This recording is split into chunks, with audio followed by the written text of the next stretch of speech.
Dear students, college education online teaching में आपका स्वागत है। मैं Shaiban Kumar Vyas, assistant professor public administration, SVP government college Dungarpur. हम नौकरशाही के बारे में अध्ययन कर रहे थे। पिछले क्लास के अंतर्गत हमने नौकरशाही क्या है, नौकरशाही शब्द का प्रयोग सबसे पहले किसने किया, नौकरशाही FM मार्क्स जो है उनके अनुसार नौकरशाही शब्द का प्रयोग कितने संदर्भों में किया जाता है। फिर हमने मैक्स वेबर के संदर्भ में नौकरशाही की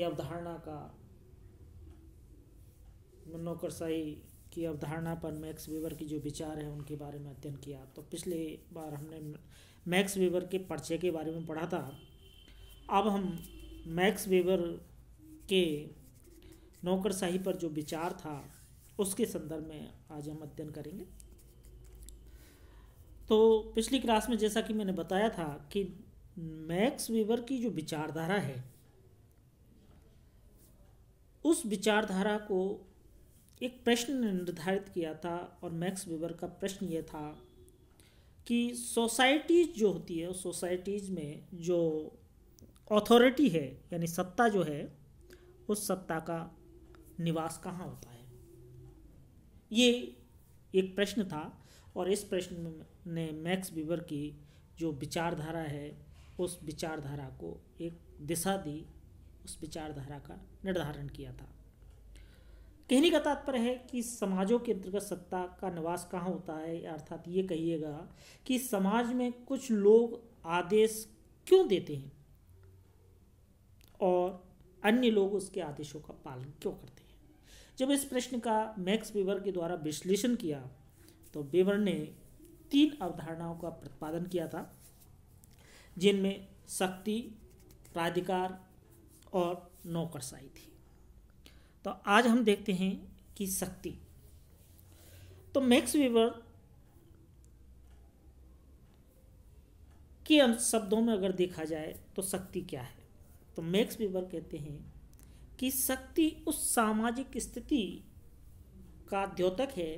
शक्ति उस सामाजिक स्थिति को व्यक्त करती है कि जिसमें कोई व्यक्ति, चाहे वो नेता है या कोई कर्ता कहिए, तो यानी कोई भी व्यक्ति जो सामाजिक विरोध के बावजूद अपनी इच्छा, अपनी आदेश का पालन करवाने में सफल हो जाता है। तो इस प्रकार से वेबर ने इस शक्ति को परिभाषित किया था। पुनः देखिए, वेबर कहते हैं कि शक्ति उस सामाजिक स्थिति को व्यक्त करती है कि जिसमें कोई व्यक्ति सामाजिक विरोध के बावजूद अपनी इच्छा व आदेश का पालन करवाने में सफल हो जाता है।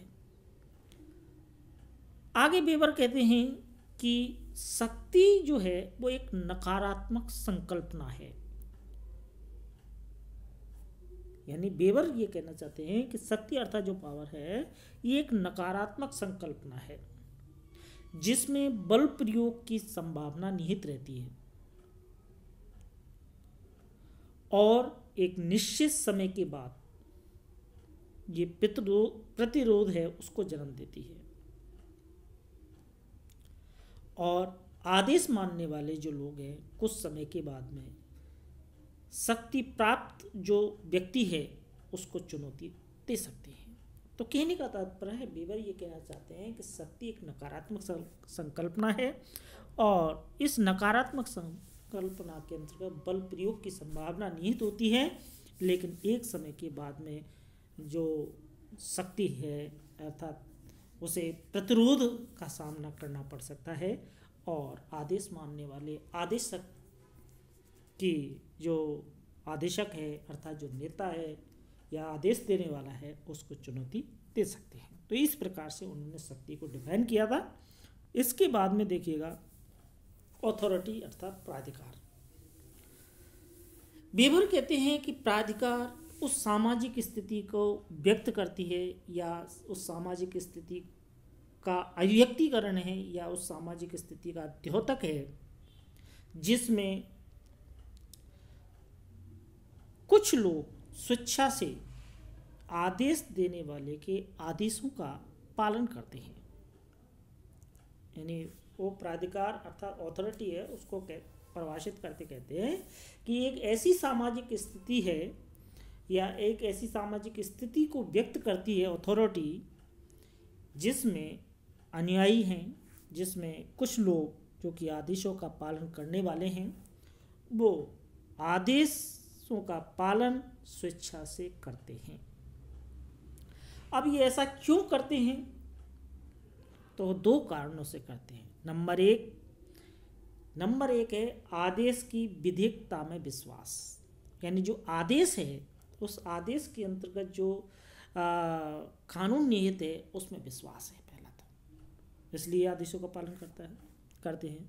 दूसरा ये है कि जो आदेश जो करता है उस आदेशकर्ता के प्रति दायित्व बोध है वो अनुयायियों में पाया जाता है। तो इन दो कारणों से व्यक्ति हैं अर्थात जो अनुयायी हैं वो किसी व्यक्ति के आदेशों का पालन करते हैं। इसके अलावा मैक्स वेबर ये भी कहते हैं कि प्राधिकार के लिए कुछ पूर्व दशाएं हैं, जैसे नंबर 1 आदेश देने वाला होना चाहिए, नंबर 2 आदेश पाने वाला होना चाहिए, नंबर 3 आदेशकर्ता की आदेश देने की इच्छा होनी चाहिए, नंबर 4 आदेश का प्रभाव और नंबर 5 है आदेश पालन का व्यक्तिनिष्ठ प्रमाण। तो ये 5 भी जो पूर्व दशा है वो प्राधिकार के संदर्भ में मैक्स वेबर उल्लेखित करते हैं। अब सवाल ये आता है क्या प्राधिकार में बल प्रयोग होता है? जैसा कि हमने जब शक्ति की अवधारणा मैक्स वेबर के संदर्भ में देखी तो मैक्स वेबर ये कहते हैं कि शक्ति में बल प्रयोग निहित होता है और इस बल प्रयोग के निहित होने के कारण शक्ति एक नकारात्मक संकल्पना है। इसलिए एक निश्चित समय के बाद में शक्ति जो है उसको अर्थात जो आदेशक है, आदेश देने वाला है, उसके आदेशों का प्रतिरोध किया जाता है या हो सकता है। लेकिन सवाल ये आता है कि क्या प्राधिकार में भी बल प्रयोग निहित होता है? तो मैक्स वेबर ये कहते हैं कि प्राधिकार जो है ये एक सकारात्मक संकल्पना है जिसमें बल प्रयोग नहीं होता है, क्योंकि प्राधिकार में अनुयायी आदेशों का जो पालन करते हैं वो स्वेच्छा से ही करते हैं। लेकिन ये भी कहते हैं कि प्राधिकार में बल प्रयोग की संभावना है, कभी कभार देखने को भी मिलती है। और ये जो बल प्रयोग की जो संभावना कभी कभार देखने को मिलती है, ये बल प्रयोग की शक्ति समाज द्वारा स्वीकृत होती है, जबकि शक्ति के अंतर्गत जो बल प्रयोग होता है वह समाज द्वारा स्वीकृत नहीं होता है। ये जो बल प्रयोग है प्राधिकार में किसी व्यक्ति विशेष की इच्छा के कारण नहीं होता, जबकि शक्ति के अंतर्गत जो बल प्रयोग होता है वो व्यक्ति विशेष की इच्छा के कारण होता है।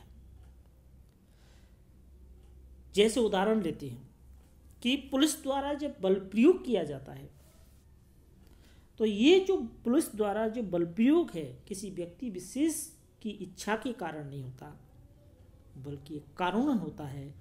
इसलिए प्राधिकार है उसमें या तो बल प्रयोग नहीं होता है या जो होता है कभी कभार वह कानून में विश्वास के कारण होता है, प्राधिकार में विश्वास के कारण होता है। तो इस प्रकार से मैक्स वेबर ने शक्ति और जो प्राधिकार है उसकी अवधारणा को स्पष्ट करने का प्रयास किया। Thank you.